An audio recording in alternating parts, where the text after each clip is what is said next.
এই সরকারকে অনির্বাচিত সরকার বলা এটা হচ্ছে ইন্ডিয়ার লাইন, দিল্লির লাইন। এটা বিনা স্বীকৃতিদের মুখে আমরা প্রতিদিন শুনতে পাচ্ছি, ভারতীয় সেনাপ্রধানের মুখে আমরা প্রতিদিন শুনতে পাচ্ছি, মিডিয়ার মুখে আমরা প্রতিদিন শুনতে পাচ্ছি।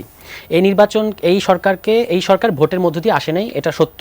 কিন্তু এই সরকারকে যে অর্থে আমরা অবৈধ জনসম্মতিবিহীন অর্থে অনির্বাচিত সরকার বলা হয়, সেই সরকার মনে করা হয় এটা দিল্লির সাথে অ্যালাইন থাকা পলিটিক্স, অথবা এটা হচ্ছে একটা বড়সড় ধরনের রাজনৈতিক বিভ্রান্তি, যে কোনো একটা। এখন এটা কোনটা সেটা জনগণ সিদ্ধান্ত নেবে। কিন্তু এই যেটা আপনি আরেকজন রিজভী সাহেবের কথা বলেন, উনি বলেছেন যে সংস্কার একটি চলমান প্রক্রিয়া।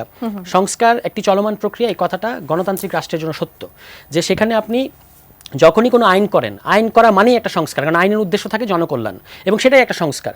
কিন্তু আমরা যেখানে যে অবস্থায় আছি, একটা কমপ্লিটলি ধ্বংসস্তূপের উপরে আছি। সকল রাষ্ট্রীয় প্রতিষ্ঠান ধ্বংস হয়ে গেছে, এবং গত 15 বছরের ফ্যাসিবাদের মধ্যে অর্থনীতির অবস্থা লুটপাট করে ছিবড়া বানিয়ে দিয়ে তারা দেশ থেকে চলে গেছে। এই অবস্থায় থেকে বলা যায় না যে সংস্কার একটি চলমান প্রক্রিয়া।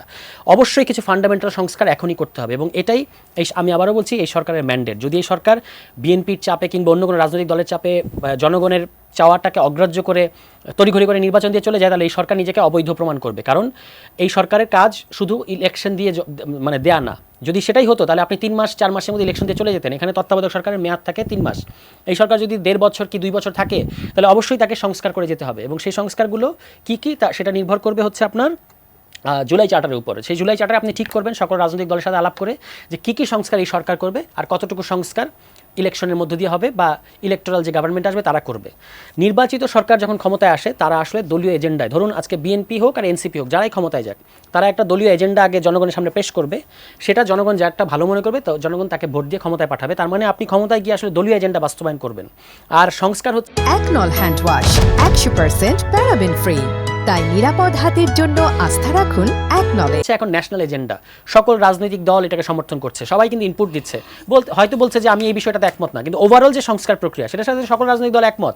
তাহলে এই ন্যাশনাল এজেন্ডা কোনো দলীয় সরকার এসে বাস্তবায়ন করতে পারে না। এটা করতে হবে এমন কোনো সরকারকে যার পেছনে সবার জনসমর্থন আছে। আপনি খেয়াল করে দেখেন এই সরকারের ব্যাপারে হাইকোর্টের অবজারভেশন কি। হাইকোর্ট বলেছে যে এই সরকার কনস্টিটিউশনের 106 এবং শুধু সেটাই না, জনগণের ইচ্ছা দ্বারা সমর্থিত সরকার, যাকে এই সরকার ইউনিট সরকার ক্ষমতায় আসার পরে সকল রাজনৈতিক দল এই সরকারকে সমর্থন দিয়েছে, এখনও দিয়ে যাচ্ছে। বিভিন্ন বিষয়ে তো আমিও সমালোচনা করি, ভোজ্য তেলের দাম বাড়িয়েছে, আমি সমালোচনা করতেছি, কিন্তু এই সরকারের সমর্থন কিন্তু জনসমর্থন যে কোনো নির্বাচিত সরকারের চেয়ে বেশি, অনেক বেশি। সুতরাং এই সরকারকে সংস্কার করতে দিতে হবে, এবং সংস্কার একটা চলমান প্রক্রিয়া বলে এই সংস্কারের যে এখন যেটা আছে সেটাকে আপনার বাধাগ্রস্ত করা যাবে না। আরেকটা জিনিস হচ্ছে 15 বছর বিএনপি অবশ্যই নির্যাতিত ছিল, এ ব্যাপারে কোনো সন্দেহ নাই। বিএনপি নেতাকর্মীরা ঘরে থাকতে পারতো না, ঠিক আছে, কিন্তু এর মানে এই না যে আপনি গত 15 মাসও যায় নাই আপনি 1500 কোটি টাকার মালিক হয়ে যাবেন। আপনি খোঁজ নিয়ে দেখেন সারা দেশে বিএনপির নেতাকর্মীদের নামে যে ধরনের চাঁদাবাজি লুটপাটের বিবরণ আছে। এখন বাংলাদেশের প্রধান সারি দৈনিকের খবর হচ্ছে, প্রধান লিড নিউজ, যে অন্তর্কোন্দলের জের ধরে গত 7 মাসে এই দলের 55 জন নিহত হয়েছে। সংখ্যাটা আরও বেশি হতে পারে। তাহলে আপনি কি 15 বছর নির্যাতিত ছিলেন বলে, এটা তো ইসরায়েলের যুক্তি যে আমরা অনন্তকাল ধরে নির্যাতিত, সুতরাং আমাদেরকে এখন ফিলিস্তিনিদেরকে উপর চড়াও হতে দিতে হবে। এটা আওয়ামী লীগেরও যুক্তি যে আমাদের সাথে 15 আগস্ট ঘটেছে, আমাদের সাথে 21 আগস্ট ঘটেছে, সুতরাং আমাদেরকে এখন ভাই এই যে ভোট ছাড়া থাকতে দিতে হবে। সুতরাং এইটা কথা বলে লাভ নাই যে আমরা 15 বছর ধরে নির্যাতিত। তো 15 বছর ধরে আপনারা নির্যাতিত, তাহলে আপনারা আপনার দলের নেতাকর্মীদের যে আওয়ামী লীগ এইভাবে অত্যাচার করলো, এইভাবে গুম করলো, এইভাবে খুন করলো, এইভাবে ক্রস ফায়ার করলো, এইভাবে জেলে ঢুকালো, এগুলোর বিচার আপনারা চান না কেন? বিএনপি তো বিচারের ব্যাপারে উদাসীন। বরং আপনি লোকাল জায়গায় খোঁজ নেন, প্রত্যেকটা জায়গায় আওয়ামী লীগের একজনকে গ্রেফতার করলে বিএনপির লোক গিয়ে ছাড়িয়ে নিয়ে আসে। আওয়ামী লীগের ব্যবসা, অবৈধভাবে কামানো টাকা, এটা বিএনপি লোকেরা শেল্টার দিচ্ছে। সারা দেশে চিত্র এটা। আমরা এই সত্য স্বীকার করতে চাই কি চাই না সেটা অন্য বিষয়। অনুসন্ধান করেন, আপনাদের সারা দেশে লোক আছে, আপনারা অনুসন্ধান করেন আমার দাবিটা কি মিথ্যা নাকি সত্য। পুরো দেশের চিত্র কিন্তু এটা। অনেক জায়গায় যেমন আপনি ধরেন এই যে পলাশ, নরসিংদীর পলাশের ঈদের পরে এখন পর্যন্ত 8টা লাশ পড়েছে। আপনি মিডিয়া জানে? তার মানে কি এই লাশগুলো পড়ে নাই? মিডিয়ায় খবর আসে নাই বলে কি এই লাশগুলো পড়ে নাই? লাশগুলো পড়ছে, কারা করতেছে, কিভাবে করতেছে, খোঁজ নিলে জানা যাবে। কিন্তু মিডিয়া বিভিন্ন রাজনৈতিক দলের ভয়ে তটস্থ, তারা নিউজ করতে পারছে না সেখানে, ঠিক আছে।